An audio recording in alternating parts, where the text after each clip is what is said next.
Hey,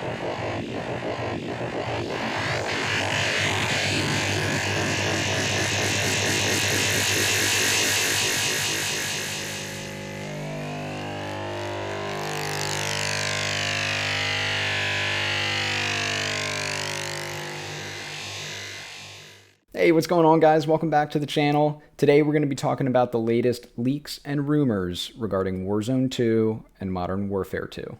So we'll be looking at a tweet and article specifically from Tom Henderson today, who, if you don't know, is a very reputable leaker in the industry. He tweets out a lot of very accurate and spot on things about Call of Duty. He's an insider with the scoop. So we'll be taking a look at that today, as well as some other leakers that we might compare some of that information to. So this is the tweet that Tom Henderson sent out earlier today.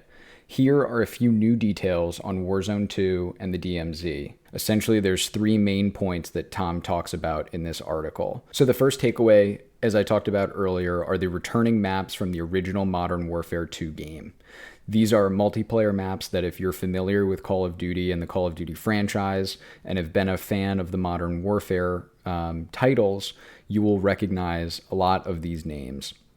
There are only 4 maps that Tom confirms he has seen included within Modern Warfare 2, and these will all be incorporated in some respect in the new map that is going to launch with Warzone 2. So the first original Call of Duty Modern Warfare 2 map that we'll see return is High Rise. This will really give, I think, those kind of players that miss Verdansk and the populated urban landscape a place to call home. As you can see from the photos, we have, a lot of skyline here in an urban area. Looks dense, like there's a lot of room for campers, yes, but also a lot of opportunities for good teamwork and clearing out buildings and rooms and whatnot. Looks similar to what we had before in downtown Verdansk. So this is the second multiplayer map from the original Modern Warfare 2 series that will be in Warzone 2. It's Quarry. As you can tell, densely populated, looks honestly a lot like what we had in Verdansk. Construction areas that you can see here in the background. There's going to be places to hide. It looks like there's a lot of cover. Already you can see, just within these two first examples, kind of a return to form of the Modern Warfare era of Warzone, which will, I think, make a lot of players, including myself, quite happy. Caldera, very open, lots of open space, not a lot of cover. They've tried to address some of those issues in the past, and I think they have a long way to go. But until Warzone 2 comes out, it's a lot of getting shot in the back, unfortunately, or getting caught out in the open, crossing from POI to POI. So the other multiplayer map that we have kind of returning here to the next Modern Warfare game in Modern Warfare 2 is Terminal. This was a fan favorite back when it debuted in the original Modern Warfare 2 game. Personally, it's one of my favorite maps that Call of Duty has ever made. So many memories sniping down this hallway here in Terminal and catching people coming into the plane and running around in the airport area. So I think there's going to be a hardcore part of the community that has been involved or invested rather in Call of Duty games in the past that are very, very excited to see Terminal make a return and have it be included on the Warzone 2 map. Next up, we have Afghan, also a very, very heavily favored map from the original Modern Warfare 2 game. Tons of cavernous spaces for players to pop in and pop out. There's going to probably be a lot of flanking scenarios that can play out when we're on this part of the Warzone 2 map. I'm very excited to see how it plays. It'll offer, I think, a little bit more of the open area and spacious feeling that Caldera offers players now. So if you're a fan of that kind of style of the Battle Royale map, you're probably going to like this Afghan area from what we can gather here from this photo. There is some coverage opportunities here in the rocks and with the plane, of course, in the middle, but it should play fairly differently than the urban cityscape areas of the Warzone 2 map. So that brings us to the second part of Tom's article, which is talking about a new game element that's going to be introduced into Warzone 2 called Strongholds. Now, Strongholds, obviously you can take a gander here at the screen and read down of what these are, but essentially these are areas on the map that have roaming AI guards guarding those locations.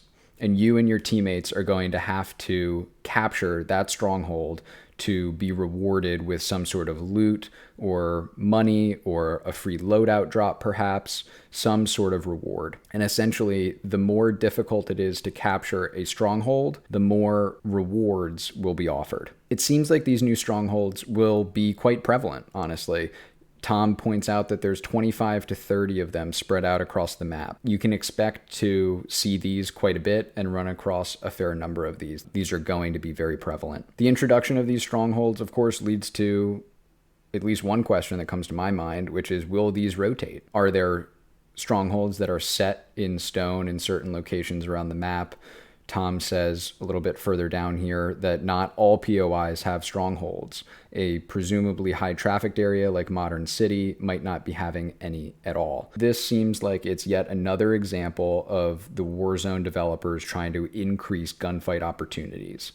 They have these hot button areas across the map already, buy stations, redeploy balloons, and they often introduce some of these other in-game events, right? Like cash drops or supply drops, or the train that goes around that's lootable. These are all areas of the map that become really engagement heavy and focused. So if you're looking for an area to go, especially when Warzone 2 first drops, that's going to be hot and contested, I imagine that the strongholds will be at the top of your list for drop locations. Last but not least, in Tom's article, we have the Warzone 2 map and DMZ map information. Last but not least, Tom says that the map for Warzone 2 and DMZ will be the same. Now, for those of you who aren't familiar, DMZ is, of course, Call of Duty's new extraction-based game mode that's going to be debuting with the new Modern Warfare 2 game coming out, and it's similar in style to Escape from Tarkov. So that's the latest from Tom Henderson today, but what I also wanted to do is bring you guys up to speed on a few tweets from the Ghost of Hope, who is another reputable Call of Duty leaker. We know that he's well informed, and this is something that he said just the other day. I'm noticing a pattern of Modern Warfare 2 features like dynamic weather, day and night cycles, theater and photo mode, and a firing range that are clearly indicated as applying to Warzone 2. Dynamic weather, so we'll have changes in weather events throughout the game. It could be sunshine and roses when you first jump out of the plane, but by the time the game ends, it could be a thunderstorm in, wherever you might be. All of those things introduce a very interesting dynamic to the mode that we see in some other games, and I don't see why they can't introduce it, especially on the new engine for Warzone 2, built from the ground up to work alongside of Modern Warfare 2, to accomplish and do some of these things. I think they'll add really interesting dynamics to the gameplay and just the visuals that we've really been wanting and needing for a long time. And that brings me to my last bit of news today. I wanted to let you guys know that the Ghost of Hope also tweeted about certain guns that he is expecting to be in Modern Warfare 2 and obviously in Warzone 2. These are cult classics from the original Modern Warfare 2 game, the Intervention and the ACR. Now, I have to say, although the Ghost of Hope confirms that these are in the game according to him, we do have sources elsewhere telling us that the ACR, at least, will not be in the game. So all of that to say is that whether or not these individuals have seen different versions of the game at different times, maybe they added in the ACR later and more recently, it's hard to say. There's also news that the gunsmith will be receiving some sort of overhaul. It will be scaled back from the Vanguard version. We will be going back to 5 attachments. And there's reason to think that there might be ways to modify guns that are in the game to be as similar as possible to the ACR, for example, without putting the ACR in the game as a standalone gun. Well, that's it for today, guys. If you enjoyed this video and you learned something new, hit that like button down below. Let me know in the comments what you guys think of these new rumors. Are you excited for Warzone 2? Are you going to be sad to see Caldera go? There could be some of you. Hit Hit the subscribe button if you haven't already and turn notifications on. And as always, guys, be well, be yourself. I'll see you soon.